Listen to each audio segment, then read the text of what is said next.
पहला सवाल सफ़ा नंबर 170।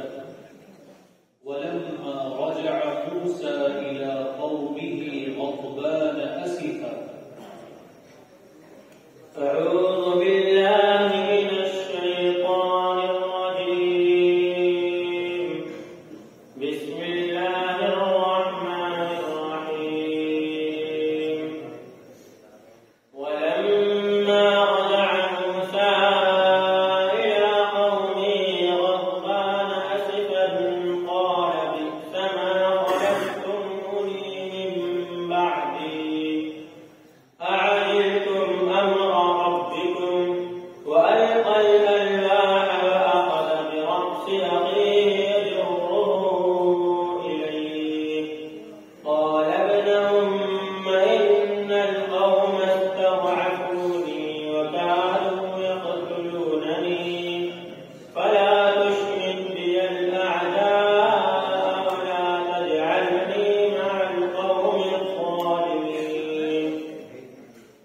قال رب اغفر لي ولأخي وأدخلنا في رحمتك وأنت أرحم الراحمين. إن الذين اتخذوا العجل سينالهم غضب من ربهم وذلة في الحياة الدنيا وكذلك نجزي المفترين. والذين عملوا السيئات ثم تابوا من بعدها وآمنوا إن ربك من بعدها لغفور رحيم. ولما سكت عن موسى الغضب أخذ الألواح وفي نسختها هدى ورحمة للذين هم لربهم يرهبون. واختار موسى قومه 70 رجلا لميقاتنا فلما أخذتهم الرجفة قال رب لو شئت أهلكتهم من قبل وإياي أتهلكنا بما فعل السفهاء منا إن هي إلا فتنتك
ما هذا إلا بشر مثلكم يريد أن يتفضل عليكم ولو شاء الله لأنزل ملائكة ما سمعنا بهذا في آبائنا الأولين. बस आखिरी सवाल सफा नंबर 527 अलकुमुल ज़करु वलहुल उन्सा तिल्क इज़न क़िस्मतुन ज़ीज़ा.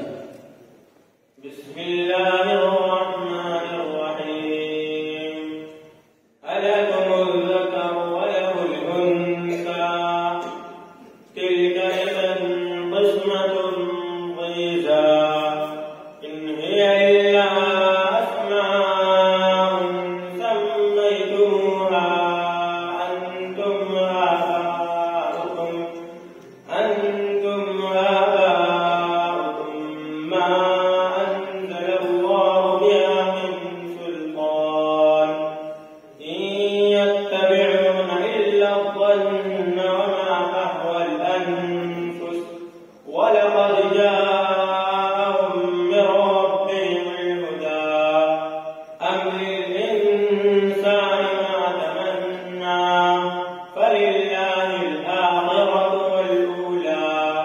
وكم من ملك في السماوات لا تغني شفاعتهم شيئا إلا من بعد أن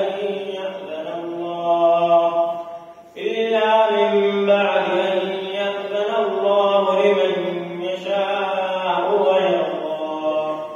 إن الذين لا يؤمنون بالآخرة ليسمون الملائكة تسمية الأنثى وما لهم به من علم إن يتبعون إلا الظن وإن الظن لا